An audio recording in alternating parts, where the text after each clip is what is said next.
O cinema atual está sofrendo de uma doença silenciosa, a asepsia. Você já reparou que quanto mais a tecnologia avança, quanto mais a gente grava em 8K, em HDR infinito, mais os filmes parecem apagados, meio mortos, sei lá. Parece que passaram sabão neutro na imagem. Mas faz o exercício comigo. Puxa na memória aí a última vez que você assistiu a um grande filme assim de, sei lá, 2003, 2004. Existe uma sujeira ali, sabe, uma vibração tátil que faz a imagem saltar da tela e que o digital de hoje simplesmente não consegue replicar. Nos próximos minutos eu vou te provar tecnicamente por que as imagens de 20 anos atrás têm mais alma do que os blockbusters de hoje e mostrar qual foi o processo exato que o streaming usou para roubar isso de você.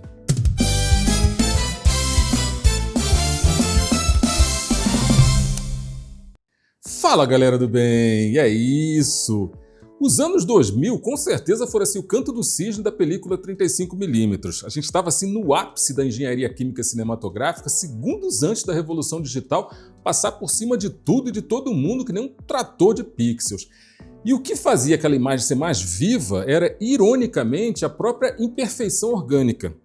O grão da película não era um ruído indesejado, era a textura da luz reagindo fisicamente com os sais de prata. Era uma imagem que não só brilhava, ela respirava junto com o espectador, pulsando assim cada fotograma. Só que bem na esquina dessa revolução nasceu um processo secreto que deu para os diretores um poder quase que perigoso, que é um poder que hoje o streaming simplesmente proibiu você de ver. Nessa transição tecnológica surgiu uma ferramenta que mudou o DNA da pós-produção, que é o Digital Intermediate, ou simplesmente o DI. Pela primeira vez na história, os diretores podiam escanear o negativo e esculpir as cores num ambiente digital com uma liberdade que o laboratório químico não permitia de jeito nenhum.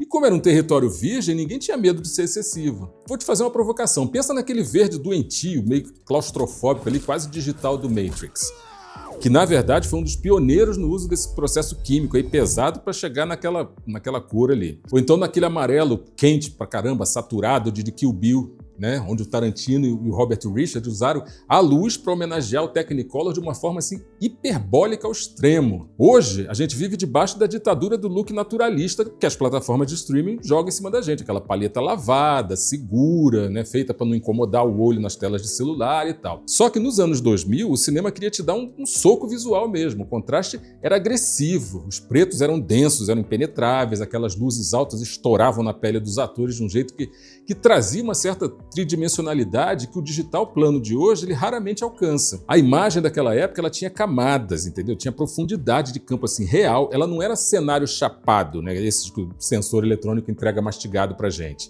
Mas aqui está o grande segredo. Essa mágica visual ela não dependia só da câmera ou do computador. O verdadeiro truque estava no que acontecia fisicamente no set. E é exatamente por isso que os atores de hoje parecem que são tão artificiais. Lá no início do milênio, né, a computação gráfica ainda era um recurso meio que de luxo, era caro pra caramba, era complexo. E isso obrigava os diretores a construir mundos assim de verdade. Os sets eram físicos, eram palpáveis mesmo. E a luz que você vê esculpindo o rosto de um ator, ela vinha de uma fonte real, rebatendo em materiais com texturas distintas, que era, sei lá, o polo da madeira envelhecido, o brilho do metal fundido, enfim, aquela densidade pesada de um figurino de lã. E o nosso cérebro, ele percebe essa interação física assim instantaneamente. Quando você assiste a um épico dessa época, como Gladiador, por exemplo, do Ridley Scott, ou os primeiros filmes do Piratas do Caribe, você sente o peso dos objetos. Sabe, existe uma sujeira de set ali genuína. É uma poeira que flutua no feixe de luz de verdade, é uma fumaça de atmosfera que tem densidade, tem volume. Elementos que hoje em dia foram substituídos por partículas digitais, que são calculadas por algoritmos e que nunca convencem, né, totalmente o nosso subconsciente. O cinema era tátil, e essa fisicalidade ela se traduzia em vida porque os atores não estavam performando para o vazio, sabe, para um fundo verde como acontece hoje. Eles estavam habitando um espaço que tinha gravidade, que tinha cheiro, que tinha resistência. E se eu te disser que 3 diretores específicos pegaram todo esse caos físico aí e criaram uma fórmula visual que o algoritmo do YouTube hoje tentaria derrubar a qualquer custo? Mestres como Michael Bay, como Tony Scott, até como David Fincher, né, lá no início da carreira, eles usavam a tecnologia para exacerbar a realidade. Eles não buscavam a perfeição, eles buscavam a intensidade do uso de várias câmeras rodando película, tudo isso simultaneamente, criando uma montagem mais nervosa. Cada corte ali revelava uma nova textura, uma nova fonte de luz estourada ou um flare que não era um efeito de pós-produção, mas o sol batendo de verdade na lente. Essa era a alma dos anos 2000. Era o casamento perfeito entre a técnica analógica clássica e a descoberta das ferramentas digitais.